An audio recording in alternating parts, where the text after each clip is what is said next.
खरंच सर्व टाका. सर्व मंगल मांगल्ये शिवे सर्वार्थ साधिके शरण्ये त्र्यंबके गौरी नारायणी नमोस्तुते. जागर स्त्री शक्तीचा 2025 आयोजक आहेत institute for social academic and excellence Nashik Maharashtra यांच्या वतीने मी आपणा सर्वांचं स्वागत करते. आजचा कार्यक्रम हा स्त्री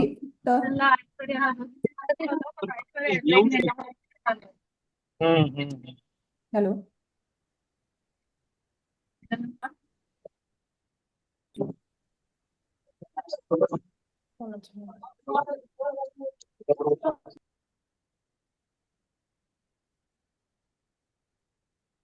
शारदीय नवरात्र उत्सव हा सण नवचैतन्याचा, उत्साहाचा, उमेदीचा, स्त्री शक्तीचा, स्त्री शक्तीला उजाळा देण्याचा शारदीय नवरात्र उत्सवाच्या आपणा सर्वांना मनपूर्वक हार्दिक शुभेच्छा. आजचा हा कार्यक्रम फक्त मनोरंजन नसून तर प्रेरणेचा जागर आहे. आई, बहीण, पत्नी, शिक्षिका, नेत्या, शेतकरी, शास्त्रज्ञ, कलाकार अशा असंख्य भूमिकांमधून स्त्री समाजाचे मार्गदर्शन आणि रक्षण सततच करत असते. म्हणूनच हा सोहळा आहे तिच्या सामर्थ्याचा सलाम करण्याचा. हा सोहळा आहे स्त्रीच्या शक्तीला उजाळा देण्याचा. जागर स्त्री शक्तीचा 2025 हा कार्यक्रम कैलासवासी डॉक्टर शिवाजीराव दळणर सर यांच्या स्मृतीप्रित्यर्थ असून यंदा या कार्यक्रमाला 5 वर्ष पूर्ण होत आहेत. Institute for social academic excellence Nashik या संस्थेचं हे प्रथम वर्ष असून या संस्थेचा शैक्षणिक आणि सामाजिक कार्याचा अभिमानास्पद टप्पा ठरत आहे. ह्या कार्यक्रमाचं अध्यक्ष आहेत कृष्णा भैया दळणर आणि उद्घाटक आहेत बोन्नर सर. तर मी शेंडगे मॅडम यांना विनंती करते की यांनी पुढे सूत्र आपल्या हातात घ्यावे. धन्यवाद मॅडम. सर्वप्रथम मी सर्वांना शारदीय नवरात्र उत्सव च्या निमित्ताने हार्दिक हार्दिक शुभेच्छा देते. तसं पाहिलं तर जागर स्त्री शक्तीचा सर्व मंगल मांगल्ये शिवे सर्वार्थ साधिके शरण्ये त्र्यंबके गौरी नारायणी नमोस्तुते त्या आदिमाया आदिशक्तीला नमन करून आपण ही जी काही व्याख्यानमाला या ठिकाणी आयोजित केली आहे त्या व्याख्यानमालेमध्ये आदरणीय प्रमुख पाहुणे अध्यक्षस्थानी विराजमान असलेले आदरणीय प्राचार्य डॉक्टर रेणुकादास बोरनर सर, तसेच मान्यवर प्रमुख उपस्थिती माननीय श्री कृष्णाभैया शिवाजीराव दळणर, तसेच आपल्या सर्वांचे अतिशय आपुलकीने स्वागत करणारे या व्याख्यानमालेतील मान्यवर व्याख्याते आणि आपल्याला घरातून अथवा कार्यालयातून या कार्यक्रमाला ऑनलाईन पद्धतीने जोडले गेलेले सर्व विद्वान श्रोतेगण, सर्वप्रथम मी आपले या ठिकाणी सर्वांचे मनपूर्वक स्वागत करते. Institute for social and academic excellence Nashik यांच्या वतीने दरवर्षी नवरात्रोत्सवाच्या पवित्र निमित्ताने कर्मयोगी प्राचार्य डॉक्टर शिवाजीराव दळणर स्मृती व्याख्यानमाला आयोजित करण्यात येते. या वर्षी व्याख्यानमालेचे 5वं वर्ष आहे. ही आपल्यासाठी अत्यंत अभिमानाची आणि समाधानाची बाब आहे. ही व्याख्यानमाला ही केवळ एक शैक्षणिक परंपरा नाही, तर समाज घटक, विद्यार्थी, शिक्षक आणि नागरिक यांना विचार प्रवर्तक दिशा देणारे एक व्यासपीठ आहे. कर्मयोगी प्राचार्य डॉक्टर शिवाजीराव दळणर यांच्या प्रेरणेतून ज्ञानसंवाद, विचार मंथन आणि सामाजिक जाणीवा अधिक दृढ करण्याचा प्रयत्न या माध्यमातून होत आहे. यंदा दिनांक 22 सप्टेंबर ते 28 सप्टेंबर 2025 या कालावधीत 7 दिवसीय व्याख्यानमाला पुष्प आपण अनुभवणार आहोत. प्रत्येक दिवशी एका मान्यवर वक्त्याचे विचार आपल्याला नवीन बौद्धिक आकलन आणि प्रेरणा देतील.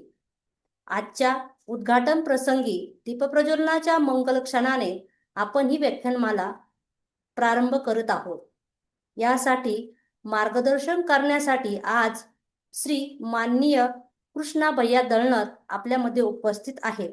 तसेच व्याख्यानमालाचे उद्घाटक माननीय श्री प्राचार्य डॉक्टर रेणुकादास बोरनर यांच्या हस्ते होत आहे. हे आपल्यासाठी अत्यंत अभिमानाची आणि सन्मानाची बाब आहे. मी पुन्हा एकदा सर्वांचे मनपूर्वक स्वागत करते आणि या 7 दिवसीय जी व्याख्यानमाला आहे त्या व्याख्यानमालेमध्ये वेगवेगळ्या मान्यवर महिला आपलं या ठिकाणी व्याख्यान सादर करणार आहे. तर त्याचं सर्वांनी आनंद उपभोग घ्यावा, आपल्या विचारामध्ये भर पाडावी आणि जेणेकरून आपलं ज्ञान वाढावं या उद्देशाने ही व्याख्यानमाला आयोजित केली आहे. गेले 7 दिवस वेगवेगळ्या मान्यवर महिला अगदी छान पद्धतीने आपल्याला हे व्याख्यान या ठिकाणी सादर करतील यात शंका नाही. तर प्रत्येकाने या 7 दिवसीय व्याख्यानमालेचा आनंद घ्यावा आणि आपल्या ज्ञानात भर पाडावी. एवढे बोलून मी थांबते. धन्यवाद.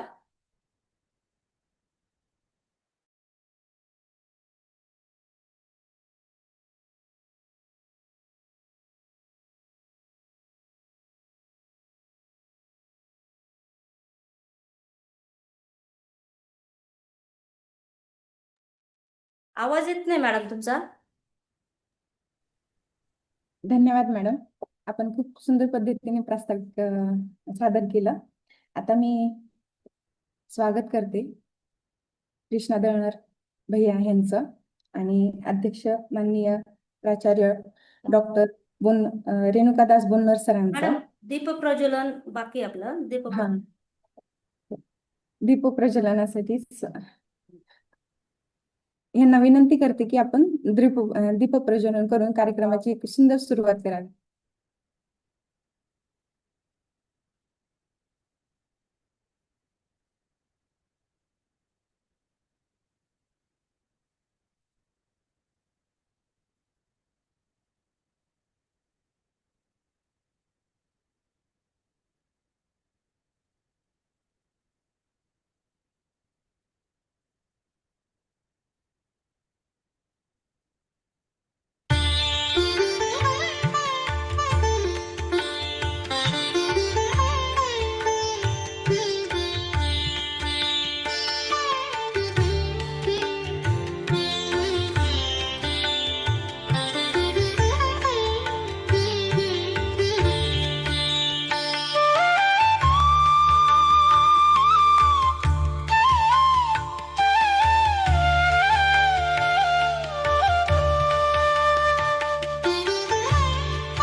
आता मी माननीय डॉक्टर प्राचार्य रेणुकादास बोन्नर सरांना अशी विनंती करते की त्यांनी कार्यक्रमाचं उद्घाटन करावं.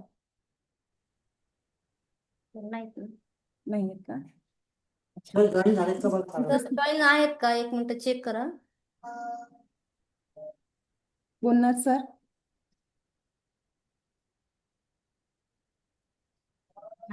मी कृष्णा दळणार भैया यांना अशी विनंती करते की यांनी थोडक्यात आपलं मनोगत व्यक्त करावं आणि कार्यक्रमाचं सर्वांना प्रथमतः नमस्कार. कर्मयोगी प्राचार्य डॉक्टर शिवाजीराव दळणार सर स्मृती व्याख्यानमाला वर्ष 5वे या व्याख्यानमालेच्या निमित्तानं ऑनलाईन प्लॅटफॉर्मवरती उपस्थित असलेल्या सर्वच मान्यवरांचं मी कृष्णा शिवाजीराव दळणार पुण्यश्लोक अहिल्यादेवी होळकर शिक्षण संस्था राणी सावरगाव यांच्या होळकर शिक्षण संस्थेच्या वतीने सर्व मान्यवरांचे या ठिकाणी मी स्वागत करतो. प्रथमतः मी दिलगिरी व्यक्त करतो. मी थोडं प्रवासामध्ये आहे, इमर्जन्सी असल्यामुळे मी एक ठिकाणी प्रवासामध्ये आहे, त्यामुळे अधिक या ठिकाणी बोलणार नाहीये. मी आपल्या या कार्यक्रमाच्या निमित्तानं जे शारदीय नवरात्र महोत्सव निमित्त महिला विशेष व्याख्यान जे आयोजित करण्यात आलेलं आहे, जागर स्त्री शक्तीचा 2025 या कार्यक्रमाच्या निमित्ताने institute for social and academic excellence Nashik या संस्थेचे मी आभार व्यक्त करतो की त्यांनी अतिशय छान असा हा कार्यक्रम गेल्या 5 वर्षापासून ते राबवतायत व या निमित्ताने प्रत्येक घरोघरी असलेल्या महिला असतील, विद्यार्थी असतील, पालक असतील, यांना सगळ्यांनाच या ऑनलाईन प्लॅटफॉर्मच्या माध्यमातून आपल्या सर्वांशी कनेक्ट होता येत आहे व सर्वांचे विचार संपूर्ण महाराष्ट्रामधून जे काही आपल्या या व्याख्यानमालेसाठी ऑनलाईन जॉईन होत आहेत या सर्वांचाच म्हणजे आपण घराघरापर्यंत पोहोचतोय. नक्कीच महिलांना पाहिलं तर घराच्या बाहेर निघण्याची मुभा नसते. या ऑनलाईन प्लॅटफॉर्मच्या माध्यमातून तुम्ही या ठिकाणी संधी उपलब्ध करून दिलात व माझे वडील स्वर्गीय प्राचार्य डॉक्टर शिवाजीराव दळणर सर यांना अभिप्रेत असलेलं कार्य हे आपली शैक्षणिक आपलं हे इन्स्टिट्यूट चालवतंय याचा नक्कीच आम्हाला अभिमान आहे व आमची ही संस्था जी आहे स्वर्गीय प्राचार्य डॉक्टर शिवाजीराव दळणर सर यांनी जी सुरू केलेली आहे यामध्ये विद्यालय आहे, कनिष्ठ महाविद्यालय आहे, वरिष्ठ महाविद्यालय आहे. असंख्य विद्यार्थी 1,500 ते 2,000 विद्यार्थी हे आमच्या कॅम्पसमध्ये एज्युकेशन घेतात. त्या विशेषतः मुलींचं प्रमाण आमच्या इकडे ग्रामीण भागामध्ये जास्त आहे. त्या मुलींचा शिक्षणाची सोय सुविधा ही स्वर्गीय डॉक्टर शिवाजीराव दळणर सर यांनी या एज्युकेशनच्या रोपट्याच्या माध्यमातून केले. आज त्याचा वटवृक्ष झालाय व त्याची धुरा मी सांभाळतोय याचा मला सार्थ अभिमान आहे. व विशेषतः महिलांसाठी सुद्धा आमचं महाविद्यालय काम करतं. आवाज येतोय माझा? येतोय भैया? येतोय. Yes yes yes. मी अधिकच या ठिकाणी बोलणार नाही. हा जो शारदीय नवरात्र महोत्सव जे 6 दिवस व्याख्यान या ठिकाणी अनेक प्रतिष्ठित मान्यवर या ठिकाणी करणार आहेत. आजच्या पहिल्या दिवशीचं व्याख्यान आमच्याच ताई किरण दळणर गोरे करणार आहेत. त्यानंतर दुसऱ्या दिवशी विजया नीलकंठ करे ज्या एक प्रशासकीय अधिकाऱ्यांच्या गृहिणी आहेत त्या आपल्या सर्वांसोबत संवाद साधणार आहेत. त्यानंतर तिसऱ्या दिवशी सायली जितेंद्र चौगुले ताई या सुद्धा आहेत. त्यानंतर चौथ्या दिवशी विजया कैलास हिरेमठ या सुद्धा आपल्याशी संवाद साधणार आहेत. व त्याच्यानंतर डॉक्टर कल्याणी कुलकर्णी मॅडम, त्यानंतर डॉक्टर मानसी सोनवलकर व शेवटच्या दिवशी आमच्या मोठ्या ताई डॉक्टर प्रिया शिवाजीराव दळणर या संवाद साधणार आहेत. नक्कीच मी या निमित्तानं आपल्या सर्वांना या शारदीय नवरात्र महोत्सवाच्या निमित्तानं खूप खूप शुभेच्छा देतो व मी प्रवासात असल्यामुळे अधिक आपल्यासोबत संवाद साधत नाही. या ठिकाणी दिलगिरी व्यक्त करतो व रीतसर या कार्यक्रमाचं उद्घाटन झालं आपण असं ऑनलाईन प्लॅटफॉर्मच्या माध्यमातून जाहीर करूयात आणि आता कार्यक्रमाला सुरुवात करायला काही हरकत नाही असे मी सर्वांना विनंती करतो. धन्यवाद. धन्यवाद भैया. यानंतर आज आपण एका अशा विषयावर चर्चा करणार आहोत जो प्रत्येक पालकांच्या जीवनातील एक अविस्मरणीय क्षण असतो, तो म्हणजे गर्भसंस्कार. एक यशस्वी पालकत्व आणि उत्तम भविष्याची आखणी करून देणारे हे व्याख्यान आहे. ज्यांच्या स्मरणार्थ म्हणजेच आपण ही व्याख्यानमाला सुरू केली आहे ते एक शिस्तप्रिय प्राचार्य, आदर्श संस्थाचालक, उत्तम असे संवाद कौशल्य असणारे, अष्टपैलू व्यक्तिमत्व असणारे, शैक्षणिक क्षेत्रात स्वतःची स्वतंत्र आगळी वेगळी ओळख निर्माण करणारे डॉक्टर शिवाजीराव विठ्ठलराव दळणर हे यशाच्या अतिउंच शिखरावर असताना देखील स्त्रीचा खूप आदर करताना दिसत होते. ते नेहमीच असं एक वाक्य म्हणत होते, स्त्री ही अबला नसून ती प्रचंड मोठी सबला आहे, फक्त ती स्वतःला ओळखत नाही. त्यांच्या भाषणातून आपल्याला नेहमी असं दिसून येईल की ते स्त्रीचा पदोपदी हा सन्मान करताना दिसतात. स्त्री ही केवळ एक सामान्य स्त्री नसून ती नवनिर्मितीची सृजनी आहे. ती एक आई आहे. ती आई उत्तम कशी होऊ शकते हेच आज आपण शिकणार आहोत. ती एक सामान्य स्त्री नसून एक अष्टपैलू व्यक्तिमत्व असते. ती एकाच वेळी अनेक भूमिका अगदी यशस्वी आणि शांतपणे निभावते. स्त्रियांमध्ये नवसृष्टी निर्मितीची एक वेगळीच ताकद असते. ती कधीच स्वतः यातून मागे फिरत नाही. याच त्यांच्या विचारांना पुढे नेण्याचं कार्य किरण दळणर गोरे यांनी करणार आहेत. मी त्यांचा अल्पसा परिचय करून देते. सौभाग्यवती किरण दळणर गोरे या गेल्या 8 वर्षापासून योग व अध्यात्म क्षेत्रात कार्यरत असून समाजात योगाची प्रेरणा व महत्त्व पोहोचवण्याचे काम करत आहेत.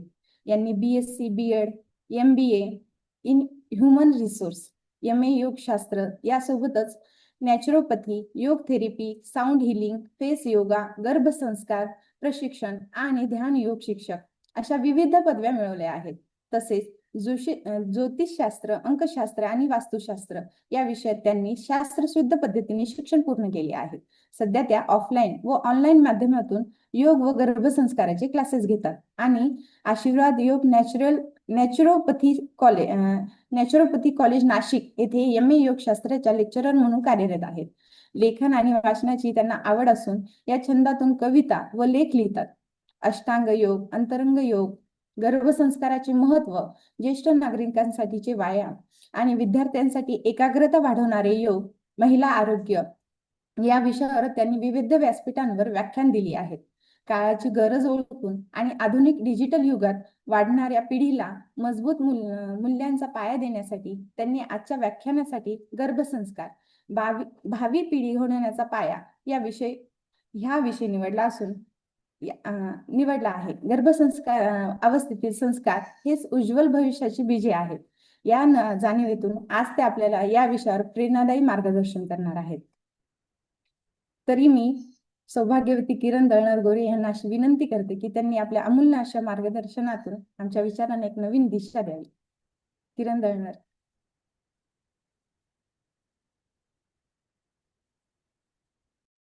धन्यवाद शीतल मॅडम.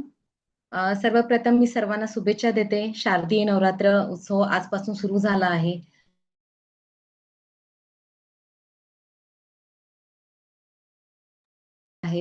तर त्याचप्रमाणे आज माझा विषय नक्कीच त्या गोष्टीशी मिळता जुळता होईल. माझा व्हॉइस क्लिअर आहे ना? एकदा सांगा मला. Yes yes yes. ओके ना? Okay, thank you. सर्वांना फक्त एक विनंती, आपला ऑनलाईन प्लॅटफॉर्मवर आपण व्याख्यान देण्याचा प्रयत्न करतोय. हा आपला एक छोटासा प्रयत्न आहे, पण सगळ्यांनी आपले माईक म्यूट ठेवावे व कॅमेरा ऑन करावा. म्हणजे कसं आपण इंटरॅक्शन साधता येईल, मलाही समजेल तुम्ही मला ऐकत आहेत का. ज्याला शक्य आहे त्यांनी मात्र नक्की कॅमेरे ऑन ठेवावेत. तर आजच्या व्याख्यानाला मी सुरुवात करते. तर आज शीतल मॅडमनी माझी ओळख करून दिली आहे, त्यांनी माझा थोडक्यात परिचय दिला आहे, त्याबद्दल थँक्यू. तर माझा विषय आहे गर्भसंस्कार, भावी पिढी घडवण्याचा पाया. जसं मी दिसते त्याची आई गाणे ऐकतीये किंवा मंत्र ऐकतीये आणि बाळ एकदम हसत मुक्तय, बाळ एकदम हसतंय. म्हणजे याचा अर्थ काय, आईच्या प्रत्येक गोष्टीचा परिणाम हा लेकरांवर होतो, पोटातल्या बाळावर होतो. त्याच्यामुळे हा विषय आज आपण इथे मांडणार आहोत. तर सुरुवात करण्याच्या पहिले, यत्र नार्यस्तु पूज्यन्ते रमन्ते तत्र देवताः, यत्र तास्तु न पूज्यन्ते सर्वास्तत्रा फलाः क्रियाः. हे मनुस्मृती या आपल्या भारतीय परंपरेमधील ग्रंथाचा एक श्लोक आहे. तर याचा अर्थ असा होतो की ज्या घरामध्ये स्त्रियांना सन्मानाने वागणूक दिली जाते, तिचा आदर केला जातो, त्या घरामध्ये नेहमी आनंद राहतो, देवी देवतांचे आशीर्वाद राहतात. पण या उलट ज्या घरामध्ये किंवा ज्या देशामध्ये स्त्रियांना आदर दिला जात नाही, मान सन्मान दिला जात नाही, तर तिथे पूर्ण त्यांचे कर्म निष्फळ ठरतात. आणि जर एकाच घरामध्ये स्त्रीला व्यवस्थित वागणूक दिली, सन्मान दिला, तिला आपण प्रेम दिलं, तर संतती नक्कीच उत्तम निघते, असा या श्लोकचा अर्थ होतो. आणि दुसरा आहे संत कबीर यांचा दोहा, नारी निंदा मत करो, नारी निंदा मत करो, नारी रतन की खान, नारी से हे पैदा हुए भीष्म राम हनुमान. म्हणजे त्यांनी काय सांगितलंय, नारीची निंदा नाही करायची. नारी म्हणजे पूर्ण एक रत्नाची खान आहे किंवा हिऱ्याची खान आहे. आणि एक स्त्रीच एक विश्व उत्पत्तीचं कारण आहे, एक स्त्रीच एक निसर्ग पुढे नेण्याचं कारण आहे. त्याच्यामुळे तिला नाव ठेवण्यात किंवा तिच्यावर जे काही हिंसा होण्यात ज्या काही गोष्टी घडतात स्त्रीवर, ते करू नये असं इन शॉर्ट मध्ये संत कबीरला म्हणायचे. कारण की तिच्याच गर्भातून भीष्म आणि राम आणि हनुमान यांचा जन्म झालेला आहे. अशा प्रकारे संत कबीर यांनी दोहा दिलेला आहे. तर अजून पुढे आपल्या विषयाकडे वळूया की तुमच्या माझी स्लाइड क्लिअर दिसतीये ना? कारण की मला इथं थोडासा प्रॉब्लेम वाटतोय. दिसते दीदी. तुमच्या बाळाला घडवा त्याच्या जन्मापूर्वी. आता मी ओके, तुमच्या बाळाला घडवा त्याच्या जन्मापूर्वी असं मी इथं का वाक्य लिहिलेलं आहे? कारण की एक स्त्री, गर्भवती महिला, तिच्या गर्भेमध्ये जेव्हा तिच्यात म्हणजे बाळाचा गर्भ धारण होतो, तेव्हापासूनच तिच्या संस्काराची काय होते, सुरुवात होते. तर आपण म्हणजे बाळ जन्मण्यापूर्वीच मला कसं बाळ हवंय याचा पूर्णपणे आपण एक विजन चार्ट बनवू शकतो की माझं बाळ सुंदर पाहिजे, माझं बाळ आकर्षक पाहिजे. तर याच्या मागचं जे सायन्स आहे ते म्हणजे पूर्ण गर्भसंस्कार आहे. तर यामध्ये मी संत तुकाराम महाराजांचा एक वाक्य टाकलेलं की शुद्ध बीजापोटी फळे रसाळ गोमटी. त्यांचं म्हणणं काय, बीज म्हणजे काय, आई वडिलांचे संस्कार जर शुद्ध असेल तर ते गर्भातून उमलणारी संतती नक्कीच गुणवंत होते. संत ज्ञानेश्वर महाराज म्हणतात, गर्भवासे संस्कारू होतेसे जोडे देहातू. गर्भ अवस्थेतच संस्कार होत असतात आणि ते पुढे देह मनाच्या रचनेत प्रतिबिंबित होतात. संत रामदास स्वामी म्हणतात, जशी करणी तशी भरणी. आई वडीलचे आचरण व्यवस्थित असेल, आई वडील जर संस्कारित असेल, तर गर्भातील बाळ नक्कीच संस्कारित होणार आणि त्याच्यामध्ये पण तसेच संस्कार उतरणार.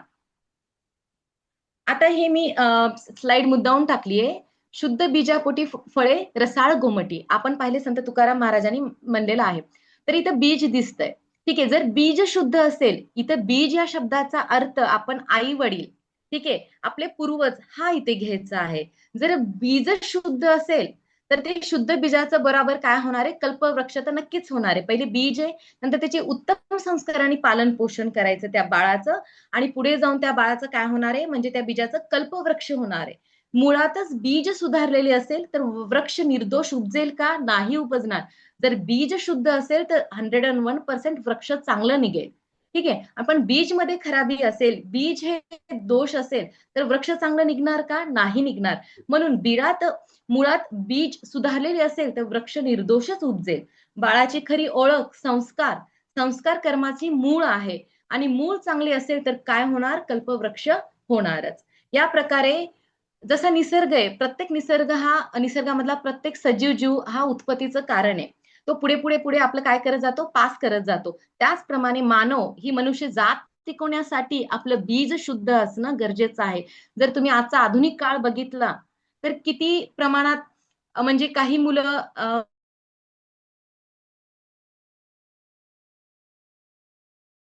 उद्धट, आई वडिलांना उलट बोलणारे, या प्रकारचे मुलं आपण पिढी आपल्याला पाहायला मिळत आहे. पूर्णतः कम्प्युटरवर किंवा मोबाईलवर, इव्हन जेवण करताना पण विदाऊट मोबाईल ते जेवण करत नाही. याचा अर्थ काय आहे की कुठेतरी आपली पिढी ही घसरण होत चालली. कुठेतरी आपण पुढे जायचं तर काय होईल, आपण मागे येत चाललेलो आहे. पण ऑलरेडी आपल्या शास्त्रामध्ये, भारतीय परंपरेमध्ये, सनातन धर्ममध्ये सांगितलेले आहे. त्याच्यामुळे काय करायचंय, शुद्ध बीज पाहिजे. त्याच्यामुळे काय होणार, शुद्ध बीजापोटी फळे रसाळ गोमटी. म्हणजे काय होणार, शुद्ध बीज असेल तर फळे पण त्याला एकदम छान लागणार आणि स्वादिष्ट असणार आणि चवीला गोड असणार, असा याचा अर्थ. नेक्स्ट स्लाइड आहे, गर्भसंस्कार म्हणजे काय. गर्भ अधिक संस्कार, गर्भातील बाळावर केलेले संस्कार. इथे इमेज दिसत आहे, तिची आई काय करते, बाळाला संस्कार करताना दाखवत आहे. आईचा हात असा आहे आणि आई त्याला संवाद साधते आणि बाळपण काय करते, मन लावून ऐकत आहे. जर तुम्ही इमेज पाहत असाल तर गर्भधारणा होण्याच्या आधीपासून गर्भसंस्कार म्हणजे फक्त 1 ते 9 महिन्याचा प्रवास नाहीये. गर्भसंस्कार हा त्याच्या पहिलेच सुरू होतो. संस्कारशील विवाह, सात्विक आचरण, मनाची शुद्धी ते बाळाच्या जन्मापर्यंत आई वडिलांनी केलेली प्रत्येक कृती, विचार, आहार, वाचन, श्रवण, भावनिक अवस्था हा गर्भसंस्कार ठरतो. गर्भसंस्कार म्हणजे फक्त 9 महिन्याचा प्रवास नाहीये. संस्कार म्हणजे काय, छाप. आई वडिलांचे विचार, भावना, जीवनशैली, आहार हे थेट गर्भातील बाळावर उमटतात. जसे आई वडील वागतात, आई वडिलांच्या आजूबाजूचे वातावरण आहे, घरातील वातावरण आहे, समाजातील वातावरण आहे, जिथे आपण जॉब करतो, जे काही आपण खातो, ती प्रत्येक गोष्ट डायरेक्टली इनडायरेक्टली बाळाच्या गर्भवाढीसाठी काय करत असते, परिणाम करत असते. म्हणून काय सांगितलेले, गर्भसंस्कार म्हणजे काय, संस्कार म्हणजे काय, छाप आहे. ठीक आहे, या प्रकारे आता गर्भसंस्कारचा इतिहास पाहू. बऱ्याच लोकांचा गैरसमज आहे समाजामध्ये की गर्भसंस्कार काहीतरी निघते, योगा क्लासेस वगैरे. हे पूर्वी होते का? यस, हे पूर्वीपासून आहे. जर आपण पाहिलेलं, हे वेद काळापासून आहे, हे अनादी आहे. जेव्हा वेदांची अपौरुषीय वेदांची श्रुती परंपरे थ्रू वेद निर्माण झाले, ऋग्वेद, यजुर्वेद, सामवेद, अथर्ववेद, तर प्रत्येक वेदामध्ये वेदावाईज एक त्यांनी डिवाइड केले अभ्यासमध्ये. जसं ऋग्वेद मध्ये गर्भधारणेत शुद्ध संकल्प, शुभ विचार, मातेसाठी सत्वशील विचार, शांत मन आणि पवित्र आहार याचा उल्लेख आलेला आहे ऋग्वेद मध्ये.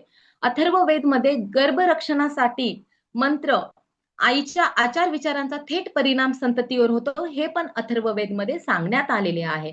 नंतर आहे मनुस्मृती. गर्भधान संस्कार हा 16 संस्कारातील पहिला संस्कार आहे. जे आपले भारतीय परंपरेमधील जे 16 संस्कार आहे त्याच्यामधला पहिला संस्कार कोणता आहे, आपला गर्भधान संस्कार. त्याचा पूर्णतः उल्लेख मनुस्मृतीमध्ये आढळतो. संतती उत्तम गुणांनी युक्त होते.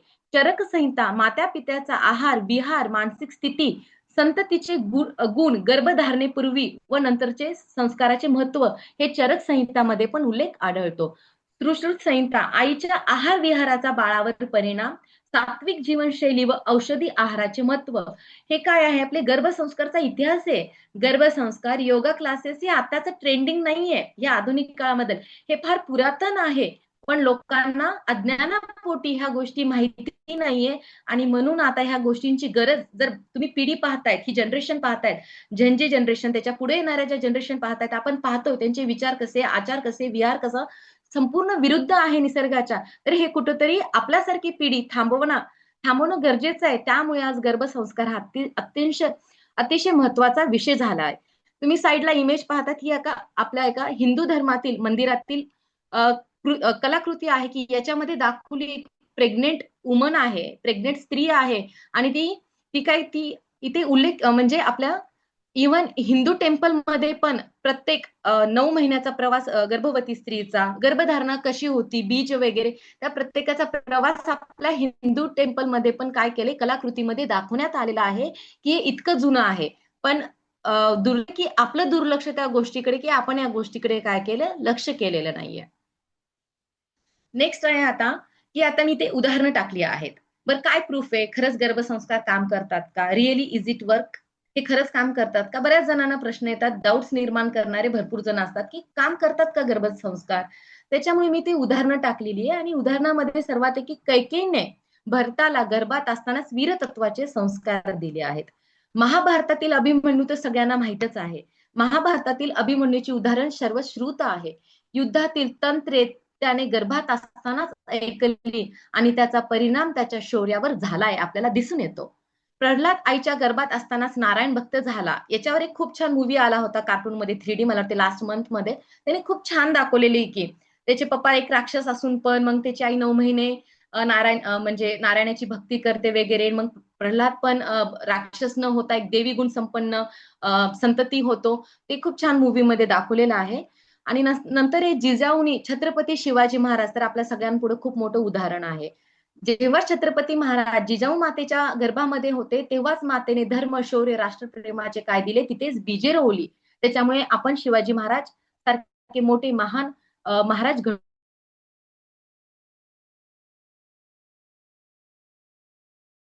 त्यावर भारतीय संस्कृती, ग्रंथ, वेद याचा अभ्यास त्यांनी केला. आणि स्वामी विवेकानंदांचे वाक्य, education begins even before the birth. शिक्षण हे फक्त जन्मल्यानंतर नाही सुरू होत, शिक्षण हे जन्मण्याच्या अगोदर पासून सुरू होतं. असं कोणाचं वाक्य? स्वामी विवेकानंदाचं. एपीजे अब्दुल कलामनी पण त्यांच्या भाषणामध्ये उल्लेख केलेला आहे, जेव्हा ते गर्भात होते तेव्हा त्यांच्या आईने चांगले विचार, चांगले आहार विहार केले, त्याच्यामुळे त्यांच्यामध्ये काय आले, साधेपणा, संयम, प्रार्थना याचा संस्कार गर्भ अवस्थेपासूनच त्यांच्यावर झालेला आहे आणि त्यांनी अनेक ठिकाणी हे काय केले, नमूद केलेले आहे. नंतरचं उदाहरण आहे, की रामकृष्ण परमहंस, जे स्वामी विवेकानंदचे गुरु होते, त्यांच्या आईने पण गर्भ अवस्थेत ध्यान व भक्ती साधना केली, म्हणून आपल्याला रामकृष्ण परमहंस यासारखे महान थोर व्यक्ती होऊन गेले. मदर तेरेसा सगळ्यांना माहितच आहे.